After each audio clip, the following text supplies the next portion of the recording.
Bonjour tout le monde. Effectivement, ça fait très longtemps, à peu près 1 an et 2 mois, je pense, depuis mon avis sur Pinocchio. La raison pour laquelle j'ai été très peu actif s'explique tout simplement par un manque de temps et un ordinateur qui gère très mal le montage. Ça m'avait un peu découragé et c'est pour cette raison qu'aujourd'hui je reviens avec un autre format. On va toujours aborder les films Disney, voir les inspirations, les analyser, analyser les personnages, etc. Mais ce sera dans un format beaucoup plus chill, beaucoup plus tranquille, avec un montage quasi inexistant et qui va être très proche d'un style podcast en fait. Vous allez pouvoir l'écouter tranquillement chez vous en faisant autre chose à côté. N'hésitez pas à me dire si ce format-là vous plaît. Si c'est le cas, je le développerai. Ça me permettra d'être un petit peu plus actif et de reprendre un petit peu d'activité sur la chaîne. Si ça vous plaît ou que ça vous déplaît, que vous avez des critiques à faire sur ce nouveau format, n'hésitez pas à me le dire en commentaire. Si la vidéo vous a plu et que vous me découvrez, n'hésitez pas à vous abonner. Et puis moi, je vous dis bonne vidéo. La Belle au bois dormant a connu de nombreuses versions, bien avant celle de Disney. On en connaît des versions écrites avec les versions des frères Grimm et de Charles Perrault, mais il faut savoir que pendant longtemps, les contes étaient surtout transmis de manière orale, de bouche à oreille, de village en village, de génération en génération. La seule survie d'un conte dépendait alors de la mémoire et de la transmission des hommes. La particularité de cette transmission orale fait que les contes tels qu'on peut les connaître aujourd'hui ont connu une évolution qui peut remonter jusqu'à des millénaires. Aujourd'hui, pour nous aider dans notre quête des origines, on va s'appuyer sur le concept important de conte type. Je ne rentrerai pas dans les détails et je vous ferai sans doute un épisode hors série un jour, mais globalement, chaque conte sont classés par groupe au sein d'une classification appelée Ahearn Thompson Hutter. Le but étant de regrouper des contes qui semblent différents, notamment par leur titre ou par des variations dans leur histoire, mais qui ont beaucoup de similitudes dans le fond du récit. Chaque version d'un conte appartient dès lors à ce qu'on appelle un conte type. Par exemple, d'après la classification, le conte type dit AT410 regroupe les contes mettant en scène une princesse endormie. Dornröschen, des frères Grimm, La Belle au bois dormant, de Perrault, et d'autres histoires similaires. Tout ça pour vous dire qu'un conte rejoint un ensemble de contes plus large, regroupés sous le nom de conte type. Cela étant dit, je vous propose d'entamer notre quête en commençant par l'évidence, les versions les plus connues du conte, notamment celles de Disney. La première étape de notre quête nous amène donc à La Belle au bois dormant de Walt Disney. Cette version naît dans la tête de Walt dès le succès de Cendrillon en 1950. Ce dernier film est le premier film depuis les années 40 à ne pas être une succession de courts-métrages. Le studio souhaite alors renouer avec les contes de fées et avec des films complets maintenant que la Seconde Guerre mondiale est terminée et que le marché européen s'est réouvert. Le succès est au rendez-vous et Walt décide aussitôt d'adapter La Belle au bois dormant avec une volonté très forte derrière. Il veut en faire son chef-d'œuvre et montrer que Disney est ce qui se fait de mieux en termes d'animation. Au final, le film sort en 1959 et a à moitié réussi son pari. L'animation y est extraordinaire et Walt nous offre sans doute la perfection dans l'art d'animer et de raconter un film animé. Mais à moitié réussi car le film sera un échec public qui a failli mettre fin au studio du fait de son énorme budget. Le film La Belle au bois dormant s'inspire du conte de fées Dornröschen des frères Grimm, publié pour la première fois en 1812, et de La Belle au bois dormant de Charles Perrault, publié en 1697. Le film donne cependant sa propre version du conte qu'il réinterprète, une version qui s'inscrit donc dans son époque, avec les normes actuelles et une vision américanisée d'un conte européen. Ces trois versions, celles de Disney, de Perrault et de Grimm, sont aujourd'hui les trois versions les plus connues du conte, et elles ont beaucoup en commun, notamment celle de Perrault et de Grimm, dont l'histoire se déroule quasi de la même façon, malgré quelques différences. Laissez-moi vous les conter rapidement. Il était une fois un roi et une reine qui souhaitaient avoir un enfant, mais qui n'ont jamais réussi. Un beau jour, par miracle, la reine donna naissance à une fille et le couple organisa une grande fête durant laquelle les 7 fées du royaume, pour Perrault, et les 12 femmes sages du royaume, pour les frères Grimm, donnent les meilleures qualités possibles à la jeune princesse. Mais une fée ou une femme sage qui ne fut pas invitée Chez les frères Grimm parce qu'il n'y avait que 12 couverts en or et non 13, une excuse assez bidon en somme, et chez Perrault car on ne l'avait pas vue depuis 50 ans et on la croyait morte, vient gâcher la fête et pour se venger décide de jeter un sort à la jeune fille. Cette dernière se fera piquer par un fuseau à l'aube de ses 15 ans et en mourra. Heureusement, la dernière fée ou la dernière femme sage n'était pas encore passée. Bien qu'elle ne pût empêcher la malédiction, elle réussit cependant à l'adoucir. La fille ne tombera pas morte, mais endormie pour 100 ans. Le roi, par la suite, a beau interdire tous les fuseaux au sein du royaume. Mais le jour de ses 15 ans, la princesse, seule dans le château, décide de se promener, entend une vieille dame filer de l'autre côté d'une porte à l'étage le plus haut du donjon. Intriguée par cette machine, la princesse veut l'essayer, se pique et tombe dans un sommeil éternel. Dès lors, chez les frères Grimm, tout le château, y compris le roi et la reine, tombe dans un profond sommeil et une longue barrière d'aubépines entoure le château. Chez Perrault, une fée endort le château pour pas que la princesse ne se réveille seule. Cependant, le roi et la reine restent éveillés afin de toujours assurer leur fonction. Ils quittent alors le château et la fée le protège d'une barrière de ronces. 100 ans plus tard, un valeureux prince apprit la légende de la part d'un vieillard et souhaite aller sauver la belle endormie. Il se dirige vers le château, se trouve confronté aux barrières de ronces qui finissent par disparaître d'elles-mêmes et se transforment en fleurs car l'enchantement touchait à sa fin et nous avions passé les 100 ans. Chez Perrault, le prince se mit à genoux devant la princesse endormie et elle se réveilla car c'était la fin de l'enchantement. Tandis que chez Grimm, il l'embrassa et elle se réveilla. On le voit, ces deux versions ont beaucoup en commun. L'histoire se déroule quasi de la même manière, hormis quelques différences que je vous ai évoquées et que je vous évoquerai encore un peu après. Cependant, on note que Disney s'est surtout inspiré de la version des frères Grimm, mais aussi d'un ballet russe créé en 1888 et qui est accompagné de la musique de Tchaïkovski. Dans ce ballet, la belle s'appelle Aurore également, et si elle tombe endormie, c'est parce qu'elle touche une épine de rose enchantée par la méchante fée. Ce qui n'est pas sans rappeler le film où le fuseau est enchanté par Maléfique elle-même. Mais si Disney s'inspire surtout des frères Grimm, c'est en ce qui concerne la fin.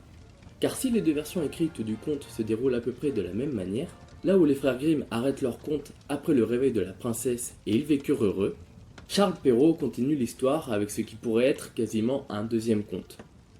Pour faire simple, la mère du prince est une ogresse et essaye de manger la princesse et ses enfants. Son cuisinier lui apporte alors des animaux à manger en faisant croire que c'est les enfants et la princesse. Et à la fin, la belle-mère meurt dans une fosse au serpent qu'elle avait créée pour tuer initialement la princesse et ses enfants après avoir découvert le poteau rose. Une deuxième partie, qui est assez glauque, faut l'avouer, et qui est différente du reste du conte.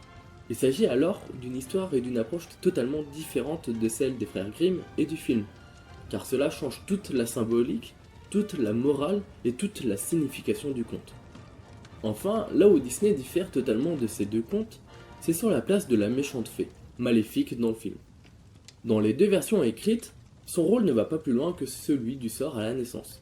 Et la méchante fée n'est donc pas aussi détaillée que dans le film. Et si le château devient entouré de ronces, etc., c'est dû soit au sort des fées, soit à la malédiction elle-même. Et de ce fait, les obstacles se délient de manière quasi naturelle. Et dans les contes, le prince ne passe par aucune épreuve. L'ajout de Maléfique et de l'intrigue avec les fées qui adoptent Aurore, qui n'est pas présent dans les contes, permet d'ajouter plus de contenance au récit, de combler des trous, plus ou moins bien, d'apporter un réel enjeu et un réel antagoniste afin de faire un film complet et qui ne dure pas que 20 minutes. Ces ajouts permettent aussi d'enlever une certaine passivité de la part des personnages que l'on retrouve dans les différentes versions du conte. Créer une succession d'épreuves et une romance permet de créer un enjeu, un but à atteindre pour le prince sans que cela tombe sous le coup du destin, qui dans les contes fait quasiment tout. On laisse dans le film beaucoup d'initiatives aux personnages. On a l'intrigue entre les deux rois, l'adoption d'Aurore par les fées, le prince valeureux, Maléfique qui fait tout pour tuer le prince, etc. En découle donc une autre différence majeure par rapport au conte écrit qu'on a évoqué. Là où les frères Grimm et Perrault parlent de 100 ans écoulés, la version de Disney se déroule sans interruption. Le prince sauve Aurore quasi aussitôt dans la même journée, et nous avons là un exemple parfait d'un conte qui est réapproprié et raconté dans une version différente de celle que l'on peut connaître, mais qui n'en garde pas moins les principaux motifs et une histoire similaire. Ce qui fait qu'au final, La Belle au Bois dormant de Disney s'inscrit comme une autre version à part entière de ce fameux conte type AT410 de La Belle Endormie. La version de Perrault, quant à elle, est sans doute la version ancienne la plus connue du conte. Mais si on continue notre chemin dans notre quête et qu'on recherche dans les œuvres antérieures à Perrault, on tombe très vite sur un conte italien édité en 1636, écrit par Giambattista Basile et qui s'inscrit typiquement dans ce conte type de La Belle Endormie. En effet, dans son œuvre Pentamerone, le conte des contes, Basile nous partage un conte sous le titre de Soleil, Lune et Thalie. Un conte très proche de ce qui deviendra La Belle au bois dormant de Perrault. Pour le coup, on voit de grosses différences avec les versions de Grimm et de Perrault, même s'il y a aussi de grosses similitudes.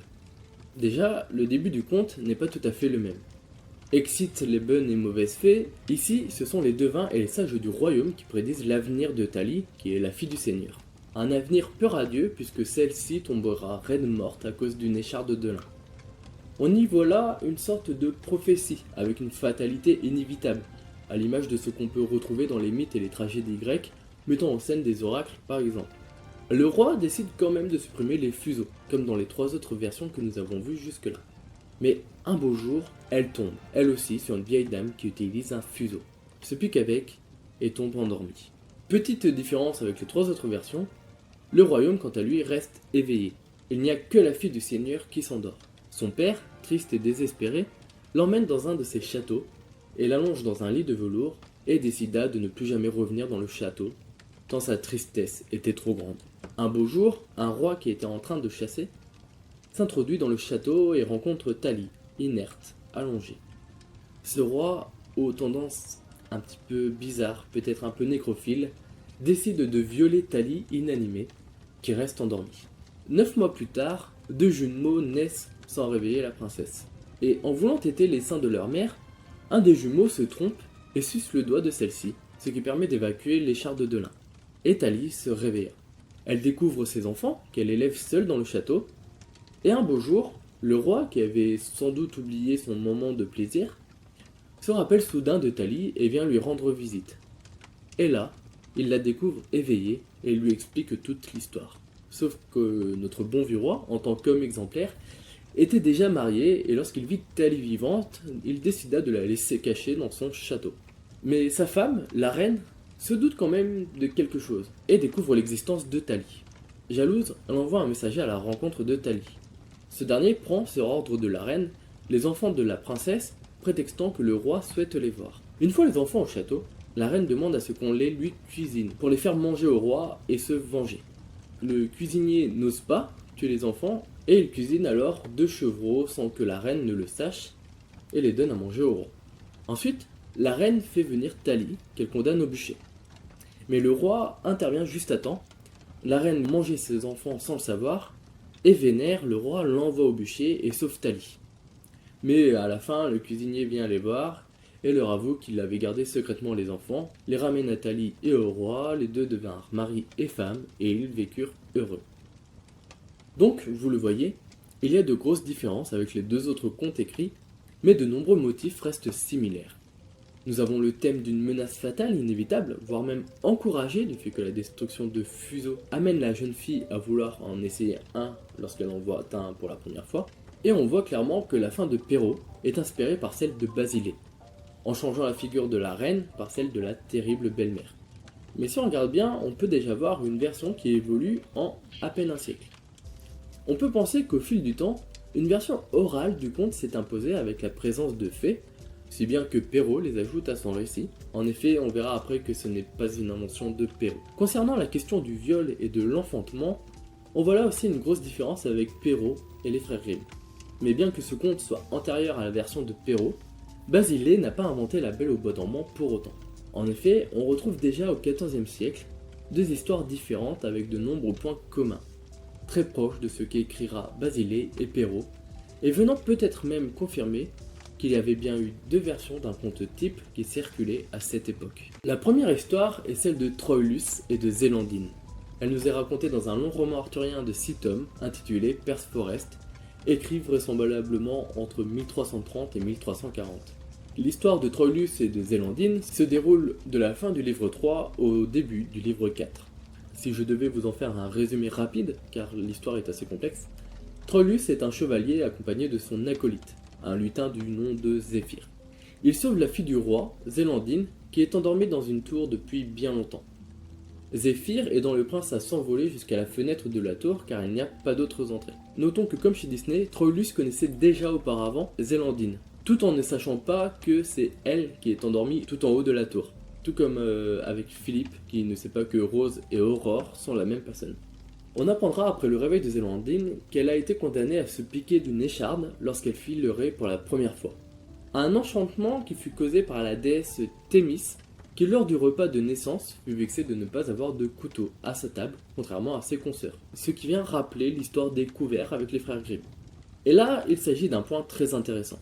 On retrouve une version postérieure des bonnes et mauvaises fées, ici avec 3 déesses, Lucinda et Vénus, qui donne des bienfaits au nouveau-né, et une déesse vexée, donc Thémis, qui lance un sort à Zélandine pour se venger. Et Vénus, qui n'avait pas encore donné de bienfaits, réduit l'enchantement passant d'une mort certaine à un sommeil profond, comme dans les autres versions que nous avons pu voir. Une version qui n'existe pas chez Basile, mais qu'on retrouve donc chez Perrault, les frères Grimm et Disney. Il est donc possible que Perrault, puis accessoirement les frères Grimm, eut connaissance de cette version et de celle de Basile, et en a fait un mélange.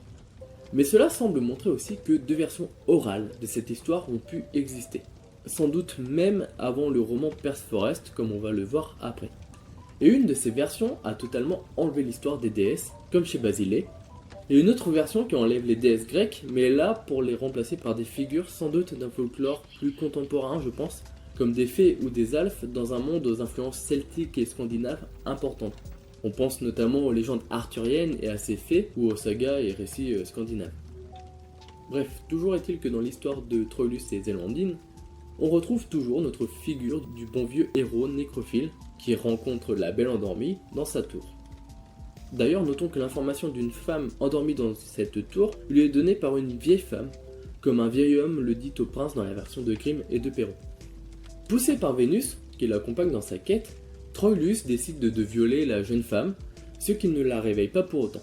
Et le jeune homme, avant de quitter la pièce, échange son anneau avec celui de la jeune femme, puis s'enfuit. Et comme chez Basile, toujours endormie, elle accouche d'un nouveau-né qui cherche à la téter, mais qui tète son doigt et enlève l'écharde, faisant que Zélandine revient à la vie. Puis Zélandine voit que son anneau n'est plus le sien, mais celui de Troilus. Ce dernier apprit que Zélandine allait mieux, décida d'aller la voir, apprend qu'elle a eu un fils avec, et ils vécurent heureux, tout ça. On est clairement dans une structure proche de la Belle au bois dormant telle qu'on la connaît aujourd'hui. Tous les éléments y sont et se retrouvent même dans la version de Disney plus de 600 ans après. On pense par exemple aux fées, qui sont ici des déesses, à la malédiction, au sommeil ou encore aux chevaliers sauveurs. On est alors sur une sorte de prototype du conte de Perrault finalement.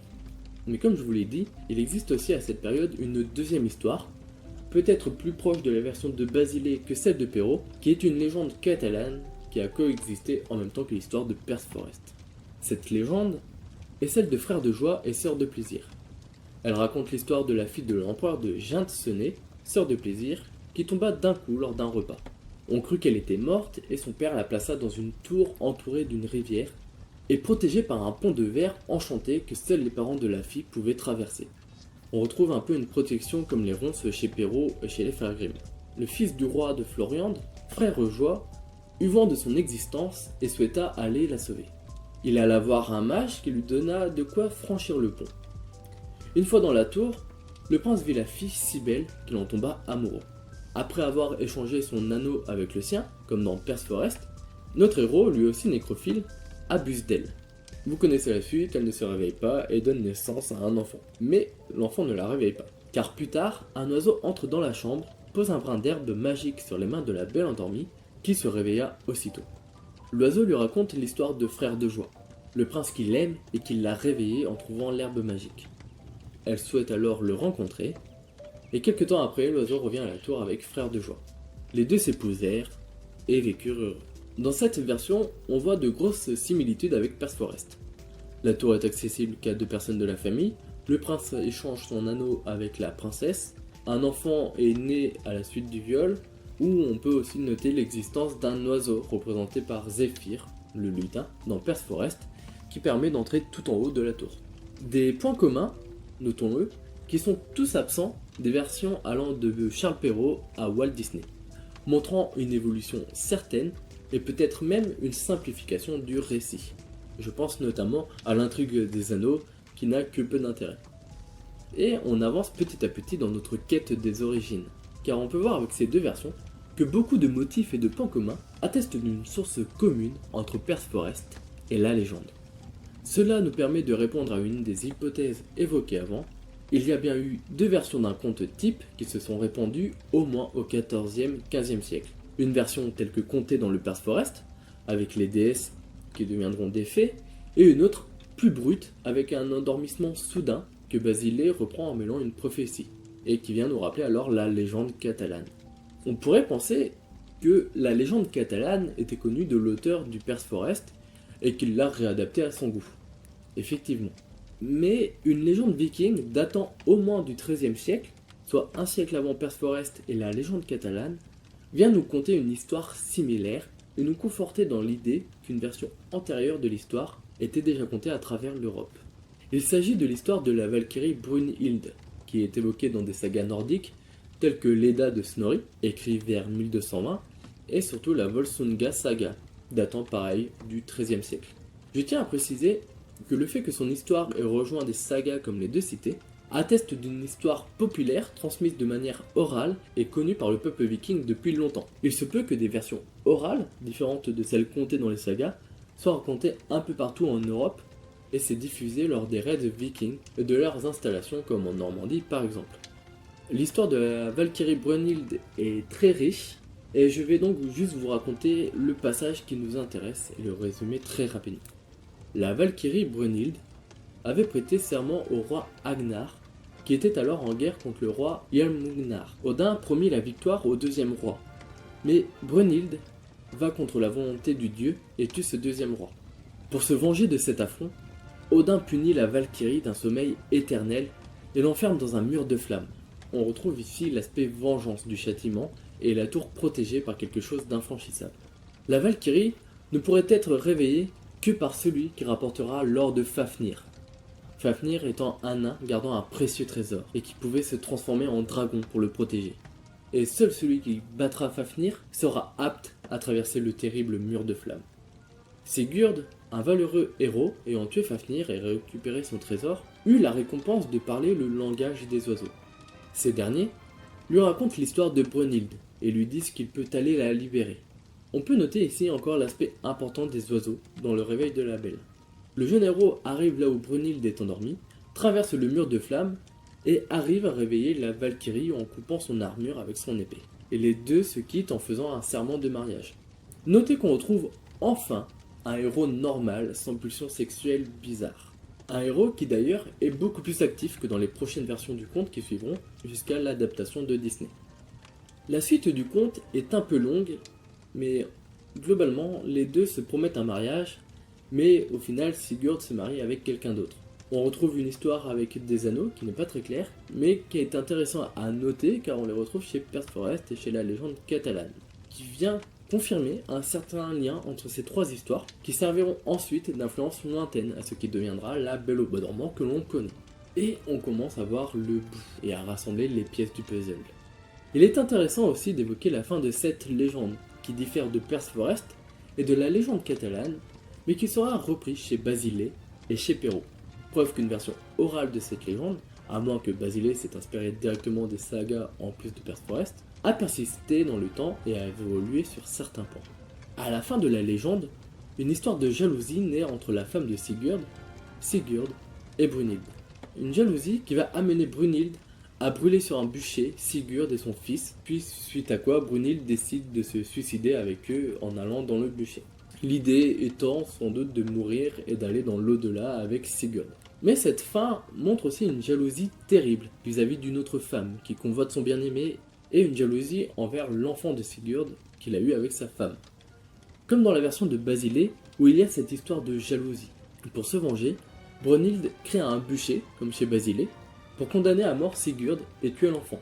Bien que, je vous l'accorde, chez Basile c'est différent. La victime devient Tali, alors que là Brunhilde est la tortionnaire. Mais on peut voir qu'il y a déjà cette idée de bûcher, de jalousie, de vengeance, de punir le mari et son enfant, qui vient apporter une suite et un dénouement à l'histoire. Mais hélas, on ne peut faire que des suppositions. On retrouve des motifs et des similitudes entre l'histoire de Brunhilde et l'histoire de Disney. Il n'y a nul doute une source commune, mais en analyser les inspirations, les influences, les sources en détail et les motifs similaires, ça devient de plus en plus compliqué au fur et à mesure qu'on remonte dans le temps. Car en effet, si on continue comme ça, on trouve dans les mythologies plus anciennes des histoires ou des figures influençant l'histoire de la future Belle au bois dormant. Et même si ces inspirations sont légitimes, on s'éloigne beaucoup trop du conte type. Par exemple, dans la mythologie gréco-romaine, on peut citer les mythes comme ceux d'Œdipe, où il y a un destin qui est prédit par l'oracle, on fait tout pour éviter que ça arrive, mais les erreurs qu'on fait amènent à l'inévitable et à la prédiction de l'oracle. Tel le roi qui brûle tous les fuseaux du royaume, pour qu'au final, une belle n'en ayant jamais vu, ne souhaite qu'une chose, essayer de l'utiliser.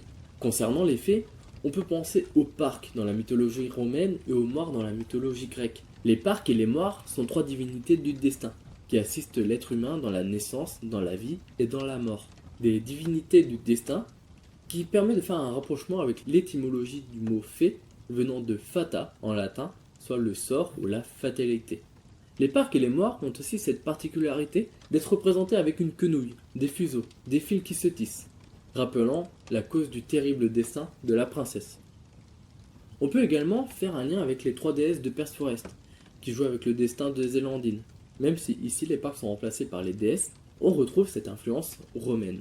On retrouve aussi ce genre de figures au sein par exemple de la mythologie égyptienne avec les 7 Hathor, des divinités qui viennent à la naissance d'un nouveau-né pour lui définir sa destinée en se mettant au-dessus du berceau et dire les présages, comme les faits et les qualités qu'elles attribuent. On peut trouver encore bien d'autres figures qui pourraient rappeler la Belle au bois dormant, aussi bien dans des figures divines, des héros mythologiques ou d'autres légendes. Ainsi, Monique Piètre évoque un conte indien dans lequel un prince est endormi suite à une piqûre sur une épine empoisonnée par une sorcière. Sa femme le chercha partout et découvrit le château dans lequel il était enfermé, mais aucune entrée n'était visible. Elle s'appuya contre le mur et d'un coup le château s'ouvrit. On retrouve cette idée avec les ronces qui s'ouvrent d'elles-mêmes chez Perrault. Elle essaye de le réveiller par tous les moyens légaux, elle l'appelle, touche ses mains, ses joues, le secoue. Cette jeune femme étant sans doute un peu plus distinguée que ses confrères, mais rien n'y fait. L'homme reste endormi. La pauvre, de désespoir et de chagrin, se mit alors à pleurer et versa une larme sur le corps inerte de son mari. Et aussitôt, celui-ci se réveilla. Et il n'y a pas besoin de baiser. Tout comme chez Perrault où il n'y a pas de baiser et il n'y a que leurs mains qui se touchent. On peut aussi évoquer l'histoire d'Endymion chez les Grecs. Son épouse, Sélénée, déesse de la lune, demanda à Zeus que son mari, un humain mortel, puisse garder son éternelle jeunesse et son éternelle beauté. Et pour ce faire, Zeus plongea le jeune homme dans un sommeil éternel.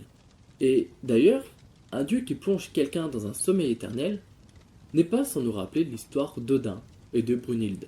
On peut aussi citer l'histoire d'Eris et de la pomme de la discorde, qui fait suite à la fureur de la déesse de la discorde, qui ne put être invitée au mariage de Télis et Pelée, et qui décida de se venger. Et si l'on remonte très loin, on pourrait penser, sans aucune certitude, mais pourquoi pas, que la Belle au bois dormant vienne d'un mythe peut-être indo-européen, à but peut-être cosmogonique, afin d'expliquer la lutte entre le jour et la nuit par exemple, à but rassurant face à la mort, à but explicatif qui permettrait de faire le lien avec l'agriculture et le rythme des saisons, avec les périodes de récolte et les moments où les fleurs et les céréales tombent dans un sommeil éternel, à l'automne et à l'hiver. Bref, on pourrait continuer encore et encore inlassablement.